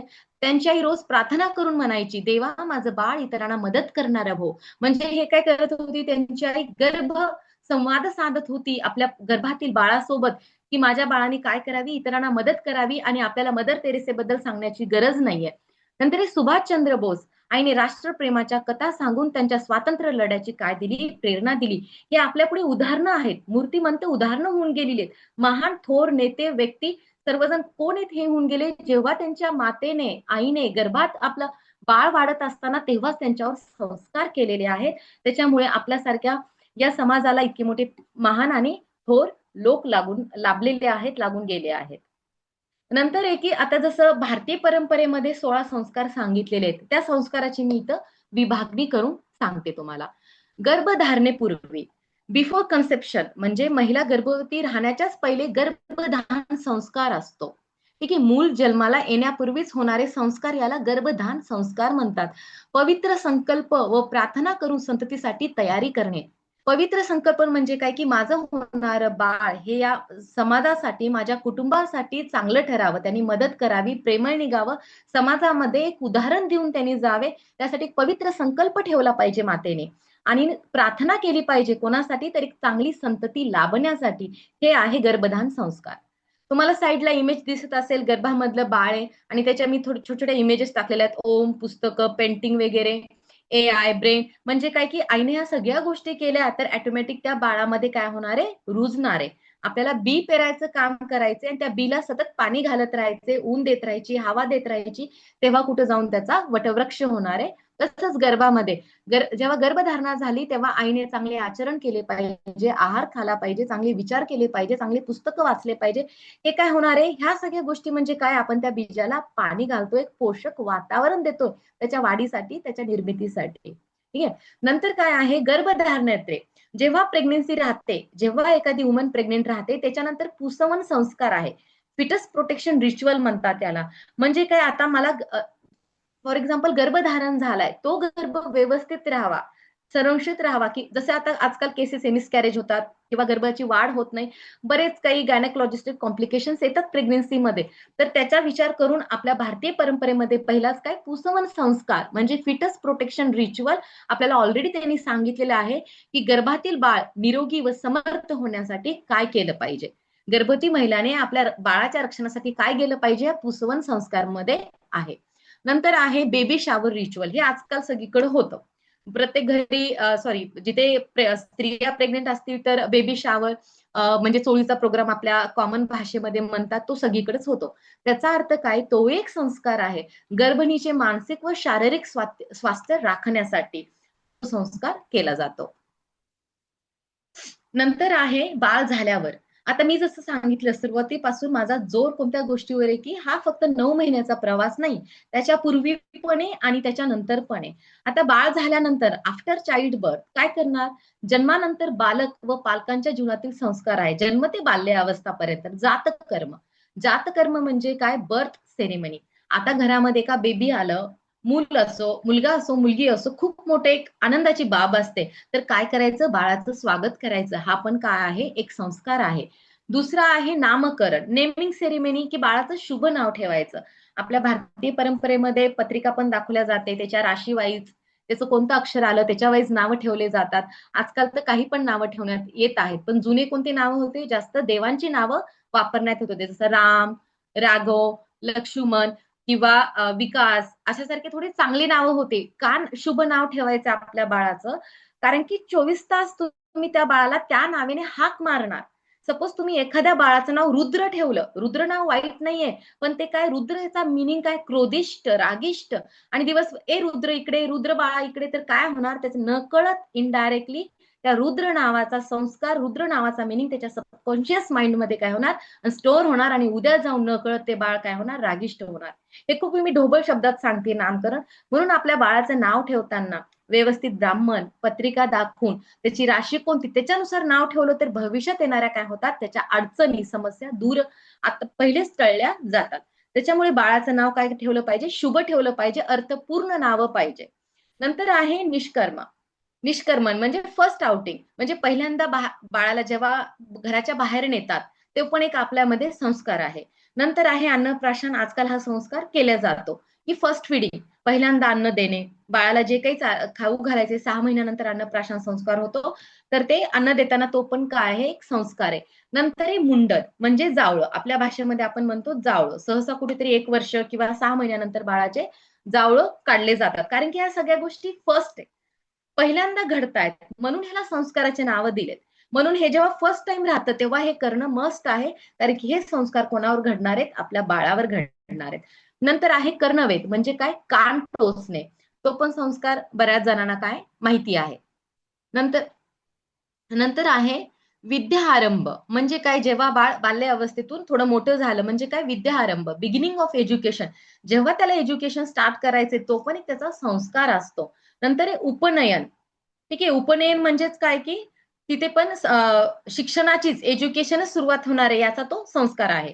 नंतर हे वेदारंभ म्हणजे आता आपलं जुनं होतं तर काय, त्यांचं म्हणणं काय, बाळाला एज्युकेशन तर कुठून स्टार्ट करायचं, वेदांचा अभ्यास करायचा, वेदांपासून सुरू करायचं, जेणेकरून भारतीय सनातन धर्मातील बीजे त्याच्यामध्ये काय होतील, रुजले जातील. नंतर आहे समावर्तन म्हणजे ग्रॅज्युएशन सेरेमनी. म्हणजे आता त्याचं एज्युकेशन कंप्लीट झालं 10वी वगैरे, मग 12वी झाली, मग त्याचं ग्रॅज्युएशन झालं, ती पण काय आहे, एक संस्कार आहे आपल्या भारतीय परंपरेमध्ये. आणि ते नंतर शिक्षण झालं, तो आता नोकरी करण्यासाठी काय सक्षम आहे, तो त्याच्या पायावर आता उभा राहू शकतो. आणि नंतरचा संस्कार आहे विवाह, जो की आपल्या इथं होतो. नंतर आहे वानप्रस्थ. वानप्रस्थ म्हणजे काय, रिटायरमेंट स्टेजकडे, म्हणजे वानप्रस्थ म्हणजे काय, की जी काही तो मुलगा वाढला, मुलगी वाढली, तर कुटुंबीय जबाबदारी, जी काही रिस्पॉन्सिबिलिटी, त्याच्यापासून त्यानं काय करायचं, रिटायर घ्यायचं, रिटायरमेंट करायचं आणि साधे पण जीवन जगायचं. म्हणजे काय, आता एक पुढची पिढी आली आहे घर सांभाळायला, तर मागच्या पिढीने निवांत राहायचं, आराम करायचा, तो ते वानप्रस्थ म्हणून संस्कार आहे. आणि नंतर आहे संन्यास. ह्याच्यानंतर आपल्याला काय संन्यास म्हणजे काय, की जो सांसारिक मोह आहे तुमचा तो कमी करा, आसक्ती सोडून द्या, डिटॅचमेंट व्हा आणि अध्यात्माकडे वळण्याचा टप्पा आहे. आणि नंतर सगळ्यात शेवटचा आहे की अंत्येष्टी, म्हणजे जेव्हा मृत्यू होईल तेव्हा जीवनचा शेवट व आत्म्याची मुक्ती, हा असा तो संस्कार आहे. या प्रकारे 16 संस्काराची विभागणी केलेली आहे आणि हे सर्व एकत्रितकरण म्हणजेच काय, गर्भसंस्कार. ठीक आहे. नेक्स्ट काय, गर्भसंस्कारचे महत्व. आता 16 संस्कार पाहिले, आपल्याला समजलं बीज शुद्ध असेल वगैरे. तर गर्भसंस्काराचं महत्व काय आहे, की बाळाच्या व्यक्तिमत्वाचा पाया गर्भातच तयार होतो. जी काही बाळाची पर्सनॅलिटी आहे तो सगळे कशात तयार होतो, गर्भामध्येच तयार होतो. आईचा आहार, आईचा डाएट कसा आहे, तिचे विचार प्रोसेस कसे आहेत, तिच्या भावना कशा आहेत, वातावरण कसे, याचा थेट परिणाम बाळावर होतो. भावनिक स्थैर्य म्हणजे इमोशनल स्टेबिलिटी, आत्मविश्वास, कॉन्फिडन्स वाढणे, बुद्धिमत्ता, इंटेलिजन्स, संस्कार म्हणजे व्हॅल्यूज, याची बीजे गर्भातच रोवली जातात. आता आधुनिक काळानुसार किंवा इपिजेनेटिक्स म्हणजे सायंटिफिक जर आपण पाहिलं, सायन्सने पण ह्याला मान्यता दिलेली पण आहे, सायंटिफिक पण एक अप्रोच आहे, तो मी तुम्हाला पुढे सांगणारच आहे, की जे काही जेनेटिक्स आहे ते वातावरणामुळे जीन्स कसे कार्य करतात हे ठरवणारे विज्ञान आहे. आणि सिद्ध करते की आईच्या जीवनशैलीचा, म्हणजे जी काही आईची लाईफस्टाईल असेल किंवा जे काही एन्व्हायरमेंट असेल, तिथे काय होतं, जीन्स बदलतात, चेंज होतात, एक्सप्रेशन्स बदलतात. म्हणजे काय, फॉर एक्झाम्पल, भले एका महिलाला आजूबाजूचं वातावरण नाहीये चांगलं, तर ती काय करू शकते, तिच्या विचारावर कंट्रोल करू शकते. तिला जेवढं माहिती तेवढं ती पुस्तकं वाचन करू शकते आणि शांत राहण्याचा प्रयत्न करू शकते. कशासाठी, तर डायरेक्टली इनडायरेक्टली त्याचा परिणाम कोणावर होतोय, बाळावर होतोय म्हणून. आणि बाळाच्या मेंदूचा 80% विकास, 80% डेव्हलप ऑफ ब्रेन चाइल्ड कुठं होतं, त्या आईच्या गर्भातच होत असतं आणि बाहेर आल्यावर फक्त 20% असतं. विचार करा किती मोठं काम आहे हे. 80% ब्रेन हा गर्भात तयार होतोय आणि आई लेकराला बाहेर अरे अभ्यासच करत नाही, अरे अभ्यासच करत नाही. अगं माता, तू पोटात असताना किती अभ्यास केला, तू कसं आचरण केलं का, बेबी मग हुशार निघेल ना. हे नाही समजत, घरच्यांना समजत नाही आणि स्त्रियाला पण, अरे अभ्यासच करत नाही, हा बसतच नाही, कॉन्सन्ट्रेशनच नाही ह्याच्यामध्ये, रागच करतो, चिडचिडच करतो. कशामुळे करतो, तो ऑलरेडी 80% तुझ्या गर्भामध्ये वाढून झालेलं आहे त्याची, बाहेर 20% किती चेंज होणार त्याच्यामध्ये. त्याच्यामुळे जो काही ब्रेनचा विकास आहे, ब्रेन डेव्हलपमेंट आहे, तो कुठं होतो, आईच्या गर्भातच होतो आणि बाहेर जन्म झाल्यानंतर पहिल्या वर्षामध्ये होत असतो. याचा अर्थ असा की लर्निंग ॲबिलिटी, मेमरी, जी शिकण्याची क्षमता आहे, जी मेमरी आहे, जे इमोशनल इंटेलिजन्स आहे, म्हणजे भावनिक बुद्धिमत्ता, याचा पाया जन्माआधीच व आयुष्याच्या पहिल्याच वर्षात काय होतो, तयार होतो. इतकं महत्व आहे ह्या गर्भसंस्काराचं. गर्भसंस्काराचे उपयोग आणि फायदे आपण महत्व पाहिले गर्भसंस्काराचे. आता उपयोग काय, की एक निरोगी म्हणजे हेल्दी, सुसंस्कृत कल्चर आणि आत्मविश्वास पूर्ण संतती निर्माण होते. आता इथे जे दिले निरोगी हेल्दी, इथे मी एक ऍड करू इच्छिते. आपला विषय नाही ठरणार पण थोडंसं को रिलेट करता येईल. सध्या मी एक पुस्तक वाचतेय, त्या पुस्तकामध्ये असं दिलेलं आहे की जर आपलं म्हणजे फिटस किंवा जे गर्भबीज आहे ते जर दूषित असेल, त्याच्यामध्ये काही दोष असतील, फॉर एक्झाम्पल कोणाला बीपी असणे, शुगर असणे, अस्थमा असणे, यासारखे आपण म्हणत आलो की अनुवांशिक आजार, हेरिडिटी अनुवांशिक आहे, हे पुढच्या पिढीला पास कोण देते, आपल्यासारखे देत आहेत. कारण की का, अज्ञानापोटी. जर तुमचं बीज खराब आहे, जर ऑलरेडी तुम्हाला डायबिटीज आहे, ऑलरेडी तुम्हाला बीपी आहे, अस्थमा आहे, व्हॉट एव्हर, कॅन्सर आहे, जे काही रोग असतील, डिसऑर्डर्स असतील, जे काही इनएबिलिटी असतील, ते ऑलरेडी त्या बीज मध्ये, तर ते काय होतं, पुढे पास होत राहतं. ते मानवाला नीट करण्यासाठी त्याला खूप काळ आहे. मग तो जन्मल्या, म्हणजे कसं, पहिल्यानंतरच मग प्रोसेस, आईनं नीट राहणं, नीट खाणं, नीट वागणं, वडिलांनी नीट राहणं, नीट खाणं, हे प्रत्येक बारीक बारीक गोष्टीमध्ये बदल करावा लागतो. पण आजकाल कोणी ह्याच्याकडे लक्ष देत नाही आणि पॉसिबल पण नाही म्हणतात. तर मग, आणि वनस्पतीमध्ये माहितीये का काय, सपोज एखादं वनस्पती आहे, तिचं बीज खराब आहे, तर निसर्गाने त्यांना तशी किमया किंवा जादू दिलेली आहे की ते काढून टाकू शकतं. ते स्वतःहून ते काय करतं की ते नष्ट करतं. जर आता माझ्यामध्ये काहीतरी दोष निर्माण होते, नॅचरली वनस्पती ती स्वतःला हील करू शकते आणि पुढच्या पिढीला तो रोग जाऊ नये, वनस्पती याची काळजी घेते. बघा, सजीव आहे, बोलता येत नाही, निसर्ग आहे, तरी तो काय करतो, पुढची येणारी पिढी माझी खराब होऊ नये म्हणून तो स्वतः नष्ट होतो आणि पुढच्या येणाऱ्या पिढीकडे काय देतो, शुद्ध वनस्पती, शुद्ध फळ, शुद्ध बीज पास करतो. पण आपल्या मानव प्राण्यामध्ये नाहीये. मानव प्राणी याचा विचार पण करत नाही. अरे, आज तुला एखादा रोग आहे, उद्या जाऊन तो तिसऱ्या पिढीमध्ये येणार आहे, त्याला ते झेलावं लागणार आहे. आपली चूक पुढच्याला झेलावं लागणार आहे. त्याच्यामुळे समजत आहे का, मग हे बीज शुद्धीकरणासाठी आयुर्वेदिक मध्ये पंचकर्म सांगितलेले आहेत. तर ते पंचकर्म करणं आवर्जून आहे. तुम्ही जर गर्भधारणा करणार आहात, बिफोर म्हणजे प्रेग्नेन्सी ठेवायची, तर त्याच्या पहिले पंचकर्म करा, योगा करा, तुमच्या आचरणात, विहारामध्ये, आहारामध्ये बदल आणा, तेव्हा कुठं जाऊन काय होणार, बीज शुद्ध होणार आहे. म्हणून इथं मी हे मला ऍड करायचं म्हणजे सांगायचं होतं की समजलंय का, वनस्पती बी खराब असेल तर पुढे पास करत नाही, पण मनुष्याला का कळत नाही, मनुष्याकडे तर बुद्धी आहे, तो का पुढे त्याचं खराब बीज पास करतोय. ठीक आहे, 3 वर्षाची नंतर ती पिढी भोगतीये की चूक, त्याच्या पुढची 3 वर्षाची पिढी नंतर भोगणार आहे, हे का समजत नाहीये. तर हे कुठंतरी प्रमाण कमी झालं पाहिजे. आज जर पाहिलं, India is the capital of diabetes. याचं कारण आजची पिढी नाहीये, याचं कारण 3 ते 4 मागच्या पिढ्या आहेत. सगळ्यात जास्त प्रमाण कॅन्सरचं आणि डायबिटीजचं वाढत आहे. कशामुळे? बीज शुद्ध नाहीये. बीज शुद्ध नाही म्हणून काय होत आहेत, ही रोग वाढतायत आणि हे कुठंतरी थांबवण्याची काळाची गरज आहे. आणि आपल्यासारखे सुशिक्षित महिला, पुरुष यांना हे समजलं पाहिजे. नंतरच आहे बाळाचं इंटेलिजन्स, बुद्धी, म्हणजे त्याची डिसिजन मेकिंग कॅपॅसिटी काय होते, स्ट्रॉंग होते. ओव्हरऑल पर्सनॅलिटी डेव्हलपमेंट काय होते, त्याची चांगली होते. हे गर्भसंस्काराचे काय आहेत, फायदे आहेत. आईच्या शारीरिक मानसिक आरोग्यासाठी पॉझिटिव्ह एनर्जी, सकारात्मक काय होते, ऊर्जा मिळते. घरात शांतता, प्रेम आणि हॅपीनेस, आनंदाचे वातावरण तयार होते. भावी समाजात रिस्पॉन्सिबल, सुजान आणि अवेअर सजग सिटीजन काय होतात, निर्माण होतात. अरे काय करायचंय, लोक खूप टेम्पररी किंवा तो म्हणजे खूप टेम्पररी विचार करतात. अरे जाऊ दे ना, काय करायचंय, तुम्हाला समजतंय का, आपण एक बाळ जन्म देतोय म्हणजे काय करतायत महिला, एक पिढी घडतीये पुढची, आणि ती पिढी कशी घडवायची आहे हे आपल्यावर निर्भर आहे, आपल्यावर डिपेंडंट आहे. म्हणून माझ्या व्याख्यानाचं नाव काय, विषयाचं, गर्भसंस्कार, भावी पिढी घडवण्याचा पाया आहे. हा काय बेस आहे, फाउंडेशन आहे. फाउंडेशन जर तुमचं स्ट्रॉंग असेल तर किती पण काय होणार, बिल्डिंग आपल्याला वाढवता येणार आणि किती पण त्याच्यावर मजले आपल्याला काढता येणार. फॉर दॅट काय पाहिजे, युअर फाउंडेशन काय पाहिजे, स्ट्रॉंग पाहिजे. हे आहे गर्भसंस्काराचं महत्व आणि फायदे, उपयोग आणि फायदे. नेक्स्ट आहे, आता मी थोडंसं माहितीसाठी टाकलेलं आहे की प्रेग्नेंट स्त्रीने काय करावे. ठीक आहे, एका गर्भवती महिलेने काय केले पाहिजे. फर्स्ट आणि very must primary thing is positive thinking. समजलं, पॉझिटिव्ह फक्त थिंकिंग करून फायदा नाहीये, पॉझिटिव्ह ऍक्शन पण शी हॅज टू टेक. तिला काय करावं लागणार आहे, फक्त पॉझिटिव्ह थिंकिंग न पॉसिबल आहे का, चला मी छान आहे, मी छान आहे, पण माझ्या ऍक्शन मध्ये नाहीये, ते काही वर्थ इट आहे का, नाही, ते वर्थ इट नाहीये. पॉझिटिव्ह थिंकिंग सोबत पॉझिटिव्ह ऍक्शन काय आहे, मस्त आहे. गर्भधारणेपासून ते तिचे बाळाचा जन्म होईपर्यंत आईचा विचार, भावना, वातावरण बाळावर काय करतं, थेट परिणाम करतं. म्हणूनच आनंदी राहणे, चांगले विचार करणे, चांगले पुस्तक वाचन, शांत संगीत ऐकणे हे काय आहे, महत्वाचं आहे. नेक्स्ट पॉइंट काय आहे, पौष्टिक आहार म्हणजे न्यूट्रिशियस डाएट. प्रत्येक महिन्यात संतुलित आहार घ्यावा.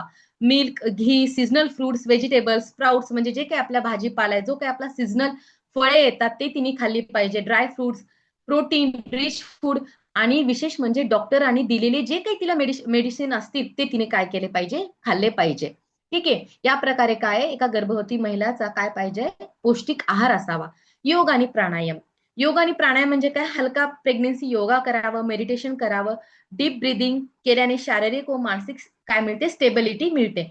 पण हे कोणाच्या अंडर करावं, एक ज्याला ज्ञान आहे, ज्याला नॉलेज आहे, कोणी एक ट्रेनर आहे गर्भसंस्कारवाला, किंवा महिला घेते किंवा पुरुष घेते, त्यांच्या अंडर करावं, डॉक्टरच्या सल्ल्याने करावं, हे मनानेच करू नये. तर आज मी पाहिलं, चला युट्यूबवर गर्भसंस्कारचे लागत तेवढे चॅनल आहेत, पण काही फायदा आहे का नाही, ते पर्सनली तुमच्याकडे लक्ष ठेवू शकतात का नाही. ट्रायमेस्टर वाईज योगा वेगळा आहे, हे पण बऱ्याच जणांना माहिती नाही.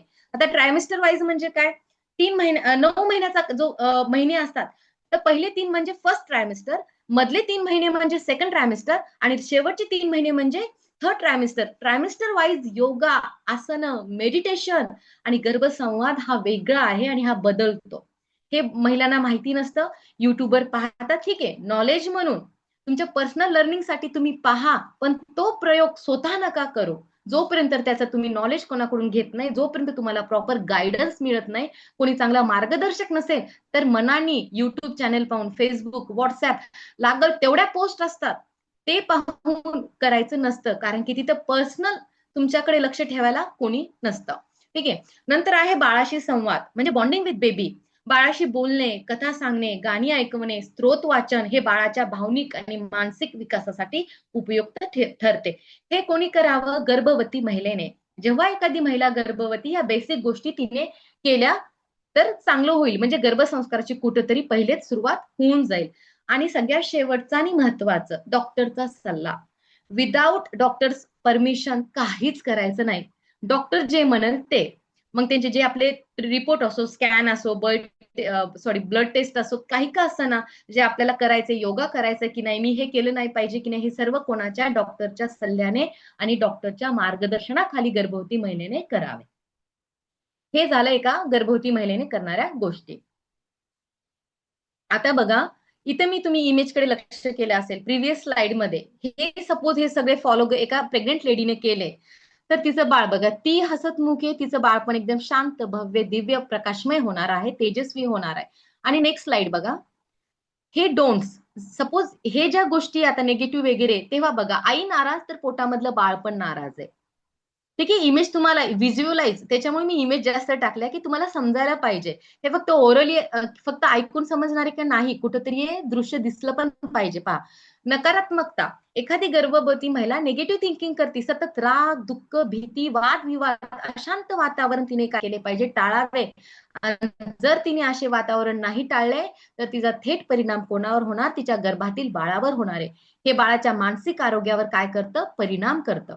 नंतर अपौष्टिक आहार, अनहेल्दी फूड खाल्लं, जंक फूड, फास्ट फूड, जास्त मसालेदार, तुपकट व खारट पदार्थ आणि जास्त खाण्यात प्रमाण आलं, ते पण काय असतं? ते एका गर्भवती महिलेसाठी चांगलं नसतं. नंतर अतिरिक्त श्रम, ओव्हर एक्झर्शन, जड वजन उचलणे, लांब प्रवास करणे, रात्री उशिरापर्यंत जागरण करणे, ह्या सगळ्या गोष्टी काय केल्या पाहिजे? टाळल्या पाहिजेत. नंतर औषधांचा अनावश्यक वापर, अननेसेसरी मेडिटेशन. बऱ्याच महिला असतात, गरज नसताना काय करतात? टॅबलेट्स घेतात, मेडिसिन्स घेतात. तर हे स्वतःहून औषधे घ्यायची नसतात. डॉक्टरच्या सल्ल्याने. काय होतं, एखादी स्त्री जेव्हा गर्भवती असते ना, तिला हजारो जण असतात तो सल्ले सांगणारे. अगं तू हे कर, अगं तू हे खा, अगं तू ते कर, तू असंच नको बसू, तसंच नको बसू. काय होतं मग? तिलाही कळत नाही. ऑलरेडी ती घाबरलेली असते, तिच्यासाठी पण हा नवीन प्रवास असतो, तिलाही कळत नाही. अशा स्टेजमध्ये जर तिला चांगलं मार्गदर्शन भेटलं, काय केलं पाहिजे, काही नाही केलं पाहिजे, तर काय होणार? नक्कीच तिच्या गर्भातलं बाळ काय होणार?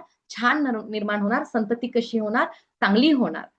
आणि तणाव व भीती, स्ट्रेस व अँझायटी, हे काय करायचं? गर्भावस्थेत त्या स्त्रीने करू नये. जास्त विचार, भीती, काळजी व हे आई व बाळ दोघांसाठी काय ठरू शकतं? घातक ठरू शकतं.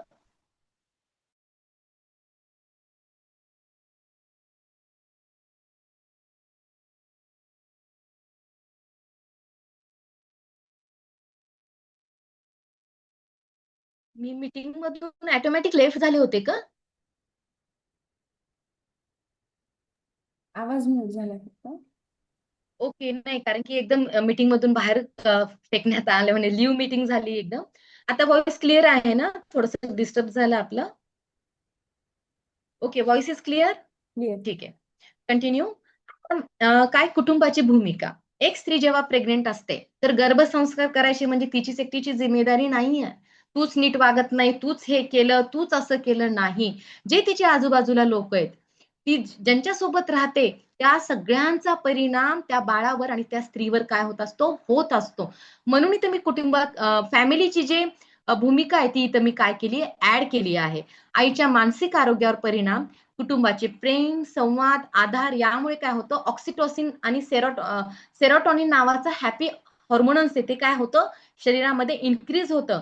आणि मग काय होतं? आईच्या शरीरात जास्त प्रमाणामध्ये वाढल्यामुळे ते हॉर्मोन्स काय करतं? तणाव कमी करतो आणि गर्भाच्या मेंदूच्या विकासाला काय करतं? मदत करतं. आता जर तुम्ही ह्या इमेज मध्ये पाहत असताल, तर हे बघा फॅमिली दाखवली, तिला सगळेजण सपोर्ट करतायत, तिला साथ देतायत, तर तिचं बाळ पण कसं हसतंय.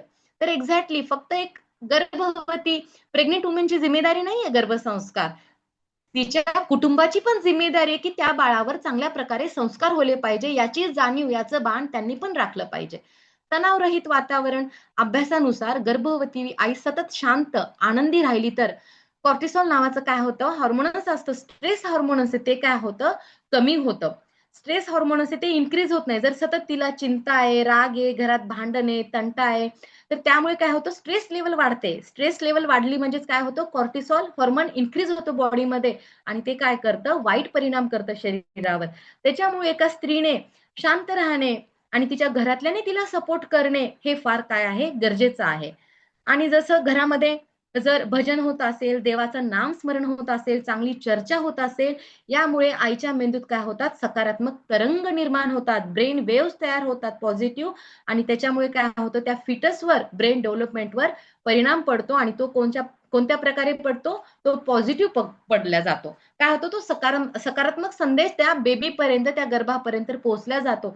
यासाठी एका कुटुंबाचं वातावरण एक स्त्री गर्भवती असताना चांगलं असणं हे अत्यंत गरजेचं आणि महत्वाचं आहे. जर याच्या उलट जर याच्या उलट घरात वातावरण असेल तर तुम्ही ती इमेज पहा, तिला रागवताय, ठीक आहे, तिच्यासोबत भांडताय, ती घाबरलीये, ती भीती, तिच्या मनात भीती निर्माण झालीये, तर काय झालं त्या बाळामध्ये पण भीती निर्माण झालीये. फोटोमध्ये दिसते ते बाळ पण घाबरून गेलं, भीती झालं. अशी मुलं पुढे जाऊन काहीच करू शकत नाही आयुष्यामध्ये मोठं काही, का तर त्यांना वातावरण पोषक मिळालेलं नाही. त्यांची चूक नाहीये, आजूबाजूच्या वातावरणाची चूक असल्यामुळे अशी मुलं होतात. मग ते पण भांडखोर होतात, ठीक आहे, ते पण चिडचिडे होतात, घाबरट होतात. काय बरोबर काय चूक त्यांना कळत नाही. जसं सुरुवातीला आपण पाहिलं, का मी हे सांगते वारंवार, कारण की 80% ब्रेन डेव्हलपमेंट कुठं होते आईच्या गर्भात होते आणि फक्त 20% बाहेर होते. म्हणून जर तुम्हाला तुमच्या घरातली संतती, आपला समाज, कुटुंब जे काही आपल्याला नीट करायचं असेल तर तणाव मुक्त पाहिजे, शांत पाहिजे. यामुळे काय होणार बाळाची ब्रेन डेव्हलपमेंट, त्याची इम्युनिटी पॉवर काय होणार चांगली होणार. आणि जर आजकाल बरेच असं पाहण्यात येत आहे की बऱ्याच स्त्रिया काय राहतात सिंगल मदर राहतात किंवा त्यांच्यासोबत काही वाईट दुर्घटना घडते, त्यावेळी ते प्रेग्नेंट असतात पण त्यांच्यासोबत काहीतरी वाईट घडतं. त्या टाइमला त्या स्त्रीने काय करायचं, ते आपल्यावर हावी होऊ द्यायचं नाही ते दुःख. तिला याचं भान, तिनं जाणीव ठेवली पाहिजे की माझ्या माझ्या गर्भामध्ये एक बाळ वाढते, उद्याचा समाज वाढते, उद्याची होणारी पिढी मी निर्माण करते. तर त्या टाइमला तिनं स्वतःच्या इमोशन्सवर कंट्रोल करून चांगलं मेडिटेशन करणे, श्वसन क्रिया करणे, मन शांत राहण्यासाठी हे काय करतं मदत करतं. किंवा म्युझिक थेरपी, एक म्युझिक थेरपीवर एक खूप मोठा रिसर्च झालेला आहे बरं. ज्या प्रकारची तुम्ही म्युझिक ऐकणार, मंत्र असो, श्लोक असो, चांगली एकदम सायलेंट म्युझिक असेल, तर ते काय होतं बाळावर खूप मोठा काय करतं परिणाम करतं. आणि याचा परिणाम एक तुम्हाला एक म्हणजे एक सायंटिफिक रिसर्च झालेला की एक आई सतत तिच्या म्हणजे जेव्हा ती प्रेग्नेंट होती ती महिला, तर सतत चांगले मंत्राचं उच्चारण करणे, श्लोक पठण करणे, चांगली गाणी ऐकणे, त्याच्यामध्ये गायत्री मंत्र, हनुमान चालिसा, स्त्री सूक्त वगैरे हे जे काही आपले आध्यात्मिक आहे तिनं ते ऐकले आणि त्याच्यामुळे तिच्या बाळाच्या हार्ट बीट्स कसे झाले एकदम नॉर्मल, काय झाले एकदम नॉर्मल आले. आणि म्हणजे हे काय केलं, एक रिसर्च केलेला आहे ह्याच्यावर की जर एक स्त्री, गर्भवती स्त्री जर असं करेल तर तिच्या बाळाची प्रत्येक ऑर्गनची डेव्हलपमेंट, विकास काय होईल चांगला होईल त्याचा. तर त्याच्यासाठी संगीत थेरपी खूप छान आहे आणि ह्याच्यावर रिसर्च पण खूप प्रकारे करण्यात आलेले आहेत. नंतर आहे सकारात्मक मित्र परिवार. आता हे का टाकलं मी, म्हणजे जे सकारात्मक मित्र परिवार आहे, ठीक आहे, माझ्या आजूबाजूचे लोक नाहीये पॉझिटिव्ह, तर मी माझे जे पॉझिटिव्ह फ्रेंड्स आहेत, जे सकारात्मक फ्रेंड्स आहेत, मी त्यांना बोलू शकते, मी त्यांच्याकडून गायडन्स घेऊ शकते. मी माझ्या शिक्षक वृंदाकडून जो कोणी मी ज्या व्यक्तीला मानते, ज्याच्यासोबत मी फ्रीली बोलू शकते, वागू शकते, सकारात्मक मला फील होतं, तर मी काय केलं पाहिजे त्यांच्यासोबत संवाद साधला पाहिजे, त्यांच्यासोबत जेवढं जमेल तेवढं राहिलं पाहिजे आणि त्यांचं काय केलं पाहिजे मार्गदर्शन घेतलं पाहिजे. हे बघा प्रत्येकाचा एक ओरा असतो. आज मी इथं तुमच्या समोर बसले तर प्रत्येकाचा इनविजिबल ओरा असतो, म्हणजे त्याची एनर्जी असते. जर तुम्हाला मी एक ढोबळ शब्दामध्ये समजावून सांगायचं, सपोज आपण कुठेतरी गेलो, विनाकारणच काय होतं, कारण नसताना ते आपल्याला जागा आवडत नाही, ती प्लेस आवडत नाही किंवा एखादा व्यक्ती कारण नसतानाच आवडत नाही, तर कशामुळे त्याची एनर्जी निगेटिव्ह आहे आणि जर तुमची पॉझिटिव्ह आहे आणि तुम्हाला ते फील होतं की नाही बाबा हे वातावरण माझ्यासाठी नाहीये. म्हणजे काय, एक मनुष्य एक मनुष्य काय करतो, फक्त तो मनुष्य नाहीये, तो इनविजिबल, त्याची एनर्जी पण सोबत कॅरी करू शकतो. सपोज एनर्जी चांगली असेल, एखादा व्यक्ती आला की आपल्याला, सपोज एखादा पॉझिटिव्ह एनर्जीचा व्यक्ती तो आला की आपल्याला प्रसन्न वाटतं, काही गरज नाही, तो दिसला तरी प्रसन्न वाटतं. दोन शब्द जरी संवाद संवाद जरी साधला तर काय होतं, प्रसन्न वाटतं. हे काय असतात, एनर्जी असतात प्रत्येकाच्या. म्हणून जर एका स्त्रीला ते तिच्या आजूबाजूला मिळत नसेल तर तिने नक्कीच जशी एनर्जी तिला, पॉझिटिव्ह एनर्जी कोणाकडे मिळत असेल, त्यांचं मार्गदर्शन घ्यावं, त्यांच्यासोबत संवाद साधावा. हे तिला काय करेल, तर गर्भसंस्कार करण्यासाठी काय होईल, हे मदतफूल होईल तिला.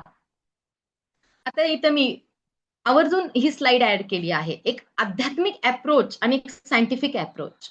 आध्यात्मिक बाजू कशी आहे आणि सायंटिफिक बाजू कशी आहे गर्भसंस्कारची, इथं मी एक्सप्लेन करणार आहे. तर आध्यात्मिक बाजूमध्ये काय की संकल्प शक्ती व शुभ विचार, गर्भधारणेपासूनच आई वडिलांचे पवित्र संकल्प बाळाचे भविष्य घडवतात. ठीक आहे, ही आध्यात्मिक बाजू आहे.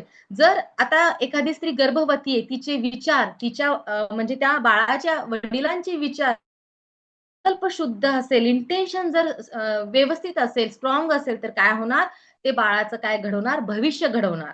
नंतर काय, सात्विक जीवनशैली, शुद्ध आहार, साधी दिनचर्या व सत्संग व शांतीपूर्ण वातावरण, हा काय आहे, आध्यात्मिक बाजू आहे. नंतर हे मंत्र वाचन व संगीत, नामस्मरण, शास्त्र वाचन, गीते, भजने आईच्या मनाला स्थैर्य देतात आणि ते बाळापर्यंत काय होतं, पोहोचतं. ध्यान व प्रार्थना, आईची अंतर्मनातील शांती, श्रद्धा व कृतज्ञता हीच गर्भासाठी श्रेष्ठ संस्कार ठरतात. ही कोणाची बाजू आहे, आध्यात्मिकतेची बाजू आहे. आध्यात्मिक का म्हणतं गर्भसंस्कार केलं पाहिजे, याचं ते सांगतं, याची ती काय आहेत, कारणं आहेत. संस्काराचा वारसा, आईच्या वाणी, वागणूक, भावना आणि दैनंदिन कृतीतून बाळाला नैतिक व आध्यात्मिक मूल्य मिळतात. ही झाली आध्यात्मिक बाजू. नंतर आहे सायंटिफिक. आता सायंटिफिक बाजू म्हणजे काय, जोपर्यंत सायन्सनं अनुमती दिली नाही तोपर्यंत भारतीय समाज हा ऐकणार नाही, हे ब्रीद वाक्य झालंय. आपलं आध्यात्मिक काय सांगतं, काय नाही, कधीच ऐकणार नाही. त्याला सायंटिफिक प्रूफ आहे का हे बघणार. पण आपण विसरून गेलो, आपण अनादी कालापासून आहे. सायन्सची निर्मिती हीच आध्यात्मिक पासून झालेली आहे, हे लोकांना समजत नाही. त्याच्यामुळे मी तर सायंटिफिक अप्रोच पण टाकलेला आहे. आईचा आहार, जीवनशैली व मानसिक स्थिती गर्भातील जीन्स एक्सप्रेशन बदलतात. हे काय आहे, एपिजेनेटिक स्टडी म्हणतात.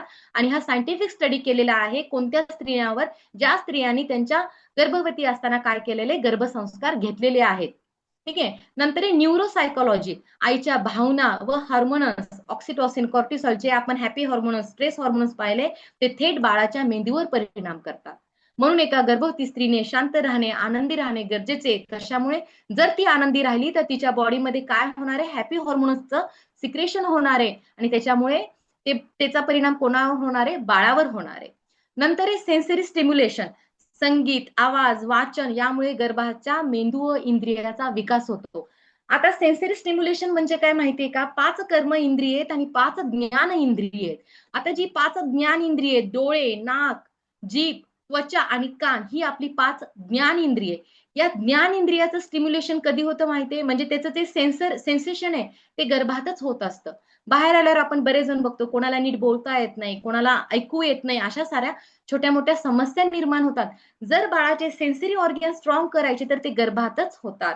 सेन्सरी ऑर्गन म्हणजे काय, नाका थ्रू वास घेणे, म्हणजे त्याचा गंध घेण्याची क्षमता, त्याची काय करणे, बोलण्याची क्षमता, वाक किंवा जीभ असते, ज्ञान इंद्रिय, जीभ म्हणजे काय, चव ओळखू येणे, ऐकणे म्हणजे काय, कानाद्वारे ऐकल्या जाते, डोळे म्हणजे काय, पाहणे. हे जे 5 ज्ञान इंद्रिय आहेत ते म्हणजे सेन्सेस आहेत बॉडीचे, ते स्ट्रॉंग होणं गरजेचे आहे. नंतर आहे न्यूट्रिशन आणि इम्युनिटी, म्हणजे काय, संतुलित पोषण आहार घेतला म्हणजे फॉलिक ऍसिड, प्रोटीन, आयर्न हे शारीरिक व रोग प्रतिकार विकासासाठी अनिवार्य आहे. म्हणजे काय, आपण आध्यात्मिक मध्ये सांगतो काय करा, सात्विक. तर सायंटिफिक अप्रोच काय म्हणतो, बरोबर, सात्विक आहार म्हणजेच काय, न्यूट्रिशियन, म्हणजे जे न्यूट्रिशन युक्त आहे, जे आपण पोषक आहार म्हणतो, प्रोटीन आहे, त्याच्यामध्ये कार्बोहायड्रेट्स आहे, विटॅमिन्स आहे, मिनरल्स आहे, हे म्हणजे काय सांगतं, न्यूट्रिशियन्स फूड. कोण सांगतं, सायंटिफिक. तेच आध्यात्मिकनं काय सांगितलेले, सात्विक आहार मध्ये. आणि नंतर इमोशनल इम्प्रिंट, आईच्या सकारात्मक किंवा नकारात्मक भावनांचा दीर्घकालीन ठसा बाळाच्या स्वभावावर उमटतो. म्हणजे इमोशनल इम्प्रिंट म्हणजे काय, जेव्हा एक महिला गर्भवती आहे, जर तिला भीती वाटली, किंवा ती खुश राहिली किंवा पॉझिटिव्ह फील केलं तर as it is emotional imprint त्या बाळावर उतरणार आहे. जर तिने नकारात्मक विचार केले तर ऍज इट इज नकारात्मक गोष्टी तिच्या बाळावर उतरणार आहेत. हे सायंटिफिकरित्या प्रूफ झालेलं आहे. म्हणून काय आहे, हा सायंटिफिक अप्रोच आहे आणि पहिले एक्सप्लेन केलेला काय होता मी, आध्यात्मिक अप्रोच आहे. तुम्ही ही गोष्ट समजून घ्या, आध्यात्मिक मधूनच सायन्स निर्माण झालेलं आहे, सायन्स मधून आध्यात्मिक नाही. जिथं सायन्स संपतं, जिथं सायन्सला बाउंड्री लिमिट आहे, त्याच्या पुढे आपलं अध्यात्म आहे. आपलं इतकं सुंदर भारतीय सनातन धर्मामधील वेद आहेत, उपनिषद आहेत, जे काही ग्रंथ आहेत ते ह्या ग्रंथात खूप सारा अभ्यास आहे, खूप सारं ज्ञान आहे, ज्याला सायन्स पण कधी पॅरलर किंवा त्याच्यापर्यंत पण सायन्स पोहोचू शकत नाही. ठीक आहे, हे आहे. त्याच्यामुळे मी ते एक्सप्लेन केलंय की आध्यात्मिक आणि सायंटिफिक अप्रोच ऑफ द गर्भसंस्कार.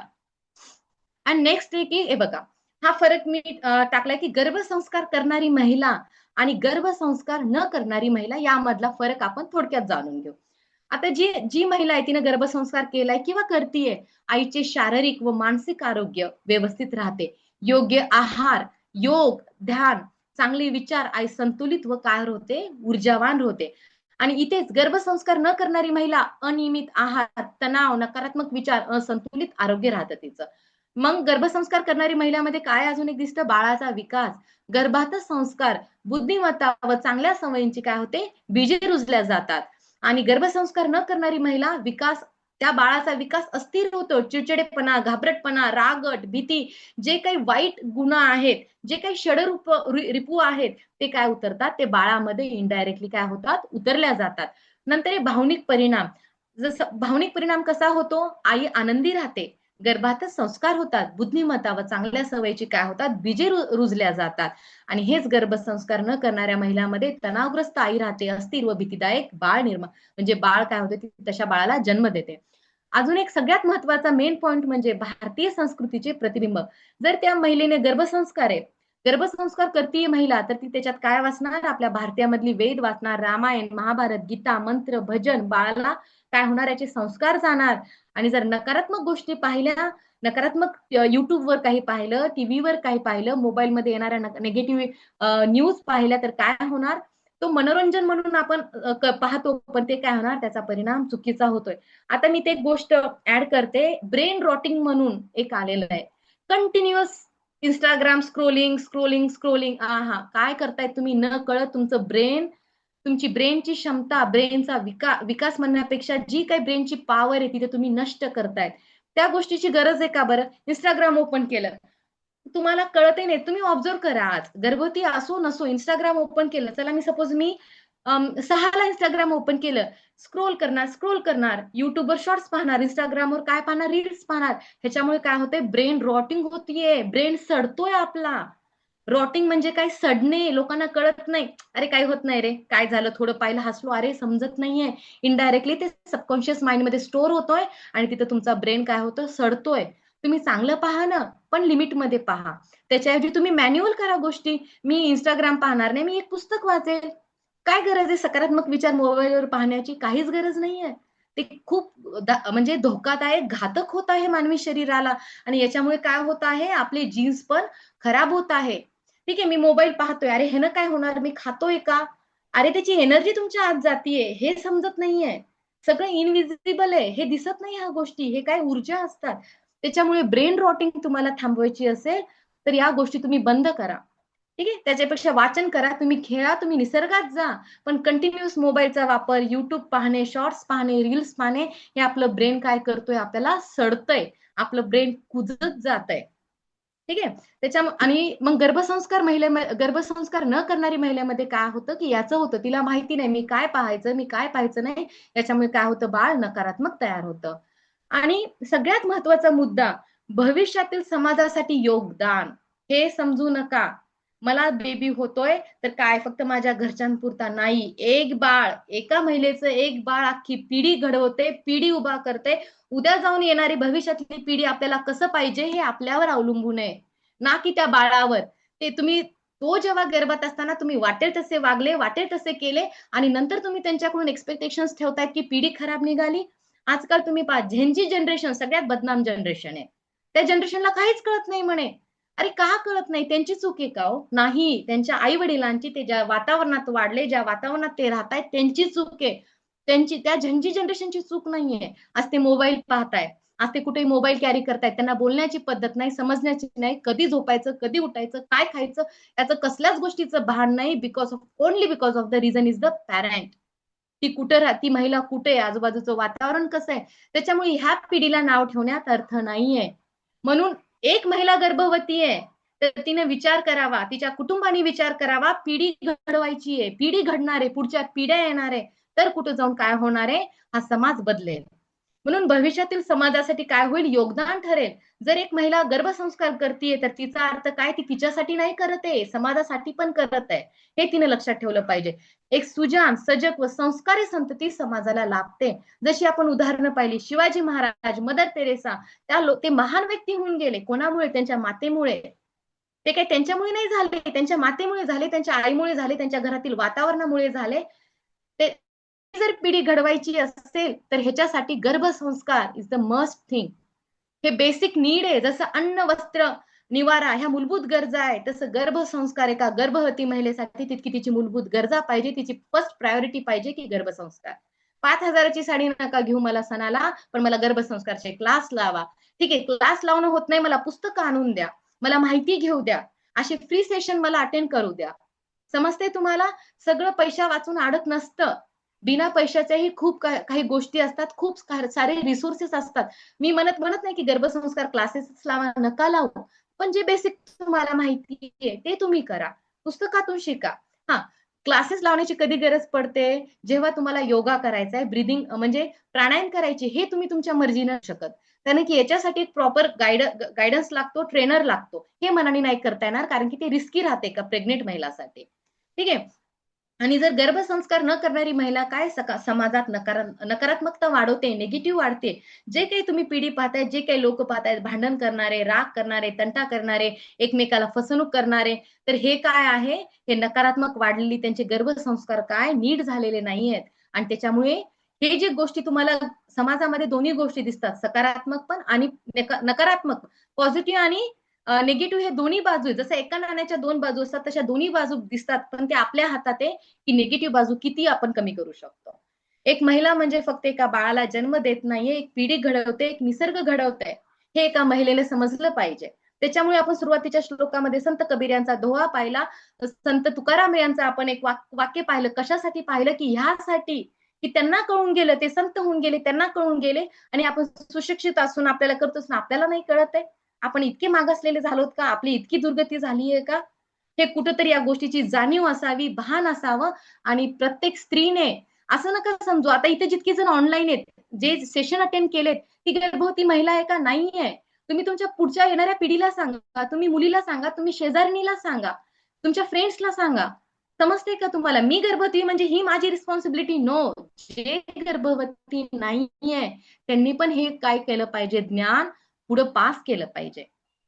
ठीक आहे. त्याच्यामुळे गर्भसंस्कार करणारी महिला आणि गर्भसंस्कार न करणारी महिला यामधला आपण काय पाहिला, फरक पाहिला.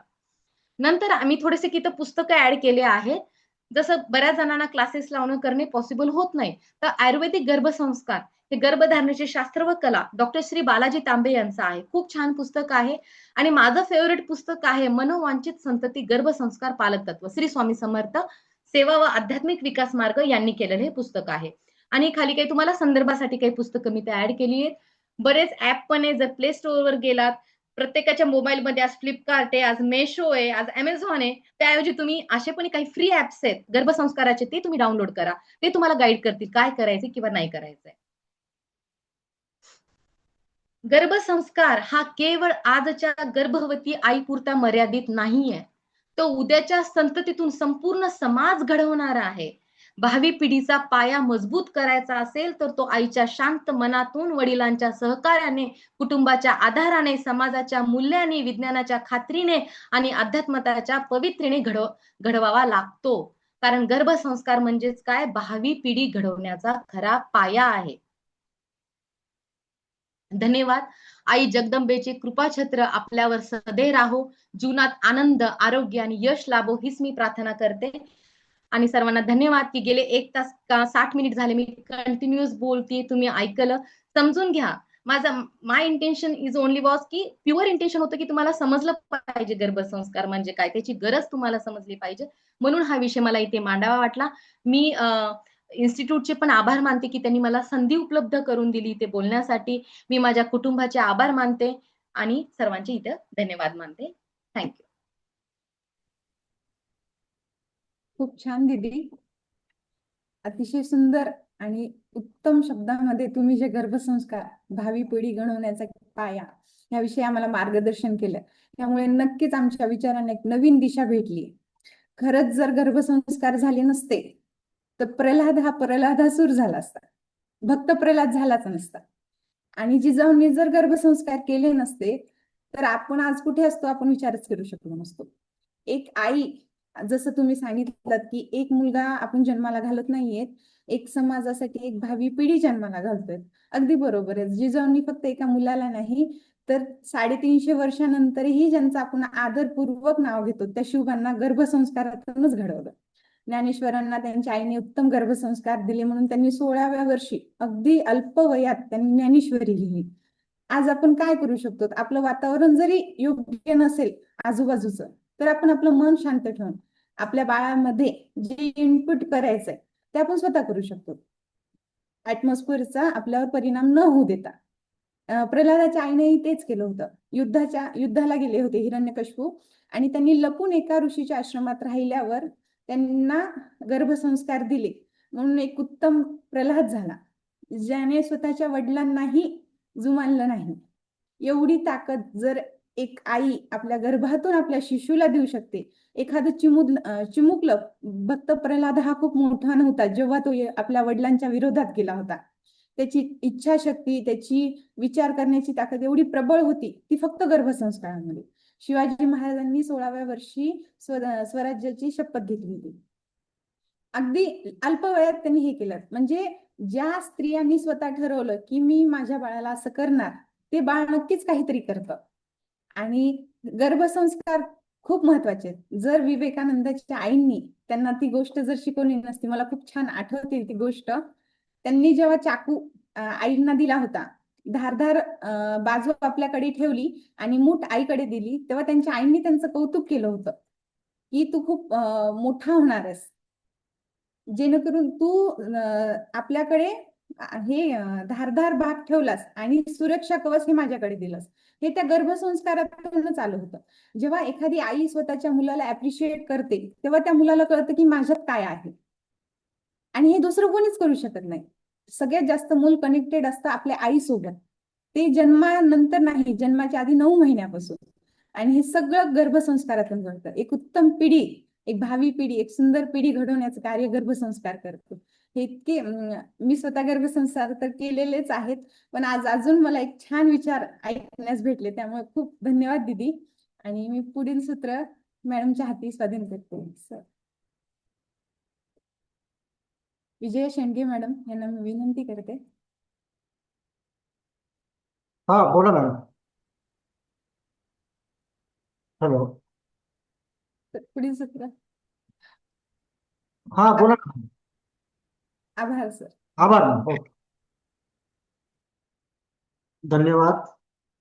आजच्या या शारदीय नवरात्रोत्सव जागर स्त्री शक्तीचा 2025 या कार्यक्रमाच्या निमित्ताने institute for social and academic excellence या संस्थेच्या माध्यमातून ज्यांचे विचार पुढे घेऊन जाण्याची संधी आम्हाला मिळत आहे ते कर्मयोगी प्राचार्य डॉक्टर शिवाजीराव दळणर यांच्या स्मृती व्याख्यानमालेचं हे 5वं वर्ष आणि या 5व्या वर्षातलं हे 48वं पुष्प ज्यांनी गुंफलं त्या आमच्या भगिनी किरण गोरे दळणर मॅडम यांनी अतिशय विस्तृत आणि अतिशय परखड शब्दामध्ये शास्त्रोक्त पद्धतीने आपले विचार या ठिकाणी मांडले. खरं तर आम्हाला तरी असं वाटतंय की आम्ही कुठेतरी कमी पडतोय की या प्लॅटफॉर्मच्या माध्यमातून जास्तीत जास्त लोकांपर्यंत पोहोचण्याचा विचार जरी असला तरी माझ्यासमोर आता हे सेशन ज्यावेळेस संपलं त्यावेळेस 45 पार्टिसिपंट होते.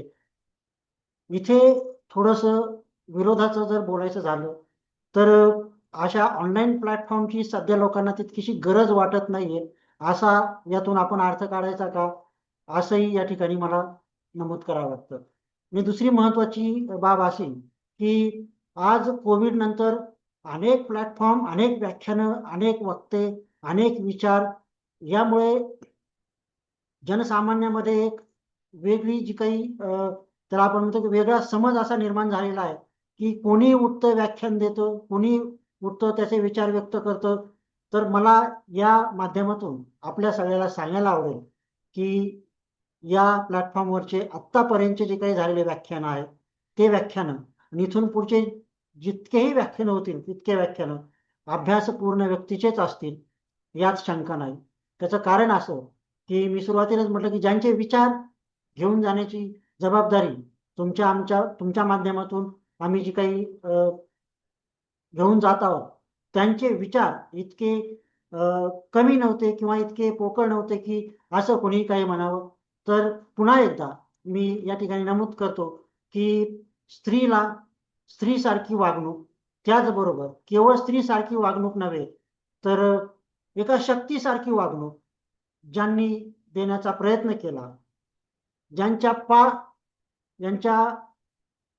विचारातून अनेक स्त्रीरूपी शक्ती घडल्या. इवन आज ज्यांचं व्याख्यान आपलं ऐकलं त्या सुद्धा त्यांच्याच कन्या आहेत.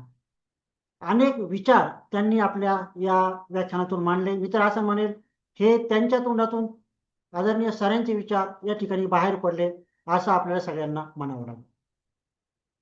त्यापुढे जाऊन मी असं या ठिकाणी म्हणेल की भविष्यामध्ये ज्या वेळेस एक स्त्री, एक शक्ती, त्याचबरोबर एक माता यांचा विचार पुढे येईल, त्या विचारामध्ये कर्मयोगी प्राचार्य डॉक्टर शिवाजीराव दळणर यांनी मांडलेले विचार हे निश्चितच त्या ठिकाणी सुवर्ण अक्षरात लिहिलेले असतील याचाही या ठिकाणी मी उल्लेख करेन.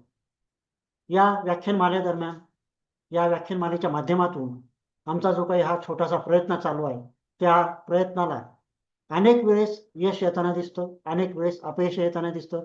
कारण यश अपयश यासाठी ही व्याख्यानमाला मुळात नाहीच आहे. ही व्याख्यानमाला विचार प्रेरणेने पुढे जाण्यासाठी आहे.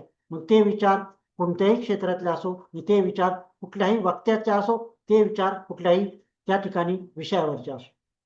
मी संयोजकाने मला या ठिकाणी आभार मानण्यासाठी अनुमोदन केलेलं आहे. सर्वप्रथम आपण सर्व या ठिकाणी उपस्थित झाला, त्याचबरोबर या व्याख्यानमालेच्या आजच्या उद्घाटन पुष्पाचं, आजच्या या शारदीय नवरात्राचं जे काही उद्घाटन केलं ते मार्गदर्शक श्री कृष्णाभैया दळणर, त्याचबरोबर कर्मयोगी प्राचार्य डॉक्टर शिवाजीराव दळणर तर यांनी कष्टातून वर आणलेल्या त्यांच्या महाविद्यालयाचे प्राचार्य, आमचे मित्र डॉक्टर रेणुकादासजी बोन्नर, या संस्थेच्या सर्वेसर्वा विजया शेंडगे मॅडम, त्याचबरोबर आमच्या या व्याख्यानमालेचं सूत्रसंचालन ज्यांनी करण्याची जबाबदारी पेलली त्या शीतल बोरगावकर मॅडम, या सर्वांचं मी या ठिकाणी सर्वप्रथम कौतुक करतो, अभिनंदन करतो, आभार मानतो. ते याच्यासाठी की स्त्रियांचा कार्यक्रम, स्त्री शक्तीचा कार्यक्रम हा खऱ्या अर्थाने एक स्त्री शक्ती चांगल्या पद्धतीने हँडल करू शकते याचं एक उत्तमोत्तम उदाहरण मी या ठिकाणी आज पाहतो आहे. त्याचबरोबर या व्याख्यानमालेदरम्यान जवळजवळ 45 पार्टिसिपंट या ठिकाणी उपस्थित होते. त्या सर्व सन्माननीय सहभागींचं, पार्टिसिपंटचं मी या ठिकाणी अभिनंदन करतो, आभार मानतो. तुमच्या या उपस्थितीमुळे या संस्थेला जास्तीत जास्त चांगले वक्ते देण्याची शक्ती मिळते, जी शक्ती तुम्ही आम्हाला सर्व देता. मी त्यानंतर या संस्थेच्या विश्वस्त मंडळावरचे सर्व सन्माननीय सदस्य त्यांचेही आभार मानतो की त्यांनी आम्हाला हा कार्यक्रम घेण्यास या ठिकाणी भाग पाडले. आणि शेवटी सर्वांना अशी एक विनंती करतो की आज ज्या संख्येने आपण या ठिकाणी उपस्थित होता, उद्या प्रत्येकाने आपल्या मोबाईलमध्ये असलेल्या ग्रुपवर आमच्या ग्रुपवरून आलेली लिंक जर शेअर केली तर कदाचित मला वाटतं की पुढच्या वक्त्या ज्या असतील त्या वक्त्यांना सुद्धा बोलायला एक प्रेरणा मिळेल, एक बळ मिळेल आणि त्याही चांगले विचार या ठिकाणी तुम्हाला मांडू शकतो. मी पुनश्च एकदा या प्रसंगी किरण गोरे मॅडम ज्यांनी या ठिकाणी आपले विचार मांडले त्यांचं या ठिकाणी आभार मानतो. त्यांच्या विचाराची निश्चितच सर्वजण आपण दखल घेऊ आणि त्यांनी सांगितलेले विचार निश्चितच आपापल्या पातळीवर या ठिकाणी सर्वजण अंमलात आणतीलच. या प्रसंगी मला या ठिकाणी आभार प्रदर्शन करण्याची संधी दिली त्याबद्दल मी संयोजकाचे सुद्धा आभार मानतो आणि माझे 2 शब्द थांबवतो. धन्यवाद.